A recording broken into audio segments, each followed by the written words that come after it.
Hey y'all, it's me again, Kimberly Gaffney. I can see myself better just like this right here, but I might look weird. I don't know. Okay, this video, I'm going to tell you why I opened my own company. All right? Y'all listen up very carefully. This is to anybody. Doesn't matter if you're in South Carolina, North Carolina, Hawaii, I don't care. Just listen up. Every real estate company that is licensed by the Real Estate Commission to operate as a real estate company has to have company policy, company handbook, rules, regulations, da da da da da. They have to have it all. Now, there are people out here that are not bona fide real estate companies.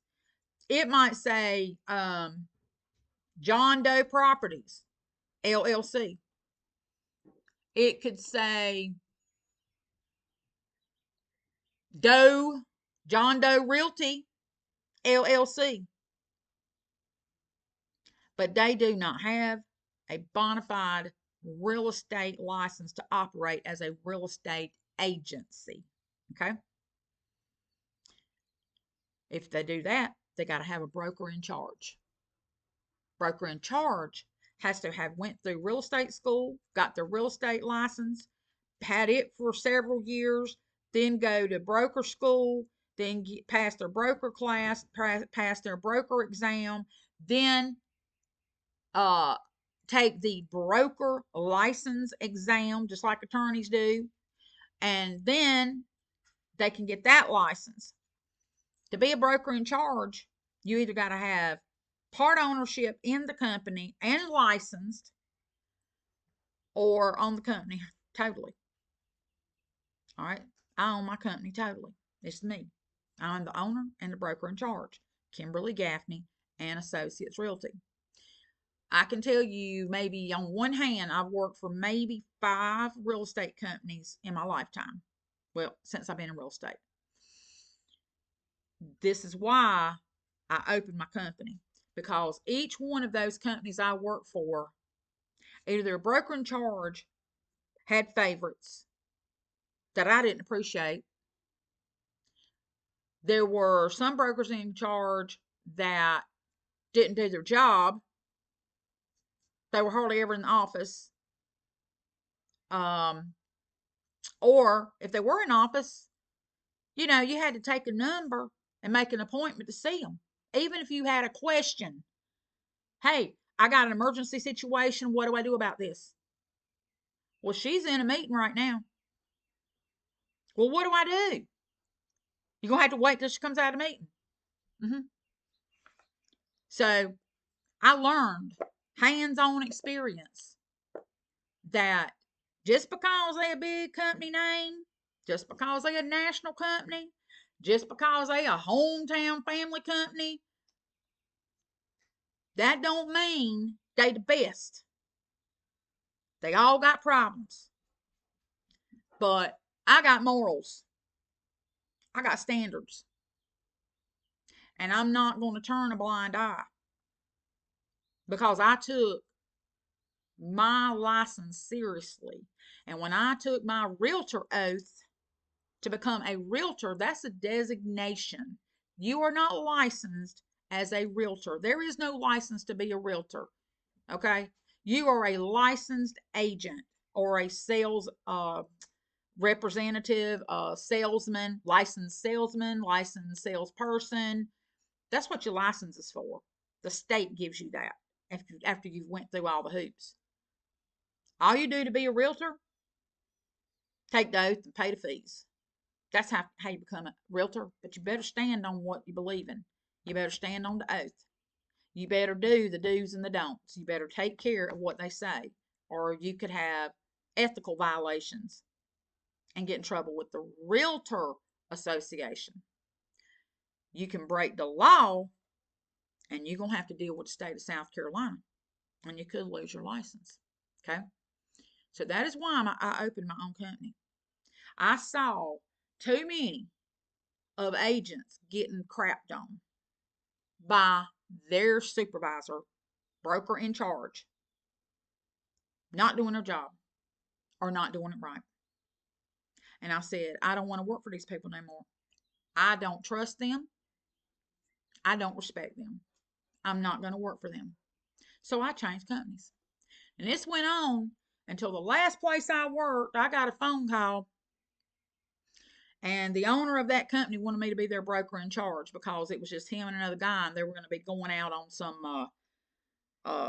they were looking for property and things like that. He was more of an individual type company. He wasn't out there trying to hire agents and stuff, but he needed somebody to broker his office, be the broker in charge. And I thought to myself, wonder why he ain't doing it himself. Is that he's the owner?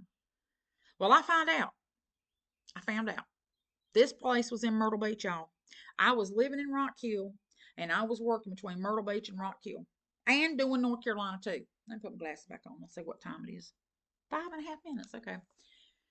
I get a phone call from the previous broker in charge, which was this man's partner, out doing whatever they do to go find and flip houses and whatnot. And all I'm doing is just navigating the paperwork and faxing. I mean, I was just a glorified receptionist, I felt like, but I was their broker in charge. So anything that either one of those guys did, I was supposed to know what they were doing, and I was responsible for what they were doing. But if they ain't sending me paperwork, letting me know what they're doing, I don't know what they're doing. If they ain't calling and telling me what they're doing, or I'm calling them, how are you supposed to call the owner of the company you work for and say, hey, you need to tell me what you've been doing? Y'all see how stupid that was? And there's a lot of places out here right now, big name realtors, big name real estate agents, and they have their name on the company. They have the names on the billboards. They are not the broker in charge of their own company, but they're leading you to believe that they are running the show, and they're not. They could be the biggest, fanciest realtor in the country, but if they got a broker above them, broker in charge, they are nothing more than a real estate licensee because they got a boss above their head. Y'all know who the boss is above my head? The closest one is the real estate commission because I got to follow the law. That's my boss. Above that, God. That's my boss because I own it. And I own it for the purpose to make sure that my company is run ethically, truthfully, morally. I did make the oath to the Realtor Association to follow their code of ethics, but I already followed the code of ethics anyway. I didn't have to sign nothing, but I did. Okay. But that's what that realtor designation means. I get passionate about this stuff, y'all. This is why I opened my company, because now I can run it the way I want to run it, which is according to what the law says. And I will call out another agent in a heartbeat when they are not following the law or when they are breaking the code of ethics. I'll call them out on it. And if they don't want to have a complaint filed against them, I suggest they fix their problems if they're dealing with me and one of my clients. Okay? Anyway, let me see what else I want to tell y'all. I told y'all I didn't want to go crazy here. All right. So I've told you, technically, I've got about 22 years in business management and real estate. I did own my own company years ago. I owned a trucking company, and I was in a car accident, and my sons were in the car accident with me, and it caused me to have to shut my company down. But I did own another company at one time. I started it from the ground up with money out of my pocket, didn't borrow a penny. I started my real estate company with the money out of my pocket. I refinanced my house that I had and took the equity out of that, and I lived off of it for 2 years.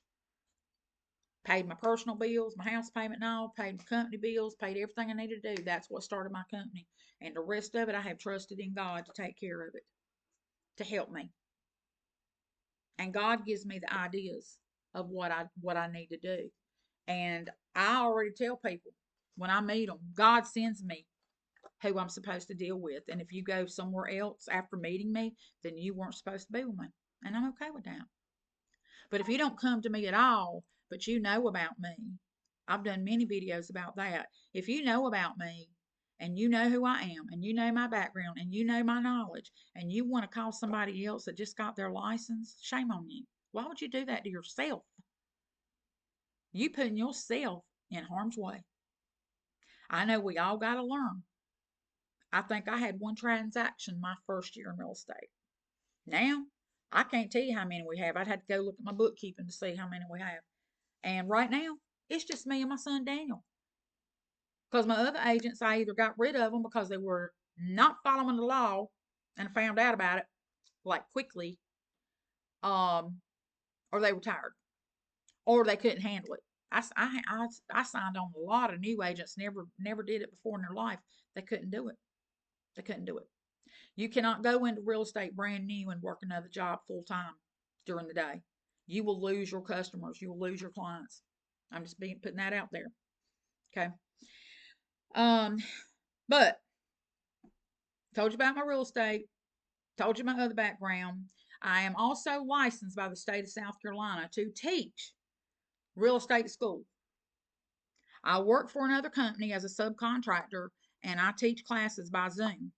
If you're interested in continuing education, or if you are interested in any of the classes to get your license or keep your license, let me know. I'll tell you when the next one I'm going to be teaching. So that's one thing to do. I also have been a South Carolina notary, and my son Daniel was also a South Carolina notary, which helps a lot in real estate paperwork. Probably about, gosh, 20 years maybe. I've even married people, y'all. I didn't get married to them, but I married them. They were people I knew. They were friends of mine. Um, Got my broker license for North and South Carolina. I own a company in North Carolina. I own a company in South Carolina. Therefore, I have to be licensed for both. Both companies are licensed by the Real Estate Commission and the Secretary of State of North Carolina, Secretary of State of South Carolina. Um, and I am also deemed the broker in charge of both of those. I have to do another step for that. So I've got all that. And my question to you is this. Why ain't you calling me? If you need a realtor, why ain't you calling me? It's pretty simple. We're slow right now. So I'm looking for some buyers. I'm looking for some sellers for land, houses, mobile homes on land. I will do some small commercial if it's local. I do the whole state, depending on how far it is and things like that. Like I'm going to Charleston next week to show some property to a relative.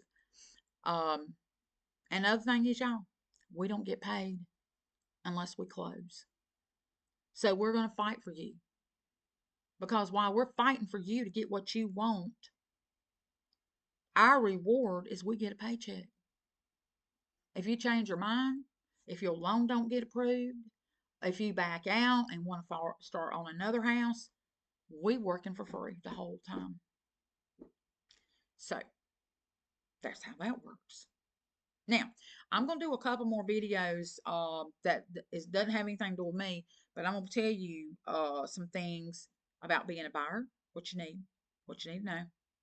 I'm also going to do some videos about what you need to do to get your house ready for sale. My company does not tell you what to do before we list. We'll say, here's some recommendations for you to get top dollar. But it's up to you, whatever you want to do. We're not going to force you to do anything. Now, if I can't sell the property, I'll tell you, look, it's not even going to be worth the time for me to fool with it. I'm for real. It's not going to sell. You're gonna have to do something. It's not, nobody's gonna buy it for what you want. Does that make sense? If I'm looking at a piece of property that's worth about 50 and the owner wants 150, that ain't gonna happen. So there ain't no need for me to list it because I can't sell it. So I'm just spending money, and I'm not gonna get my reward at the end because it's not gonna sell for 150 or 140 or 130. It's probably gonna sell for maybe 50, but the owner ain't gonna let it go for that.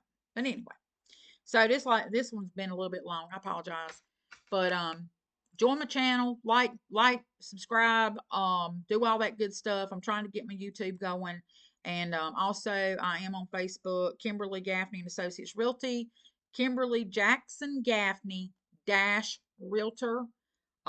That's where I just post stuff periodically about stuff, our listings, and things like that. And Kimberly Gaffney at gmail.com. KIMBERLYGAFFNEY. No dots, no dashes, nothing like that. Kimberly Gaffney at Gmail. Office number. It's a landline. 803-324-4209. It will roll to my cell phone. 803-417-4209. And if you get my voicemail, if you don't leave a message, I'm not calling you back. If you leave a message, I will call you back. If you need me pretty quick, you better send me a text message, okay? Because it might be a little bit before I can listen to the voicemail. Anyway, thank y'all. Appreciate you listening. It's not a sad story. It's a progressive story. I'll be 64 this year. I don't plan on retiring next year. I don't plan on retiring. I'm having fun. As long as I got business coming in, I can keep living. So I hope that you will tell your friends and family about me, and you also call me if you need me. Thank y'all. Have a great day.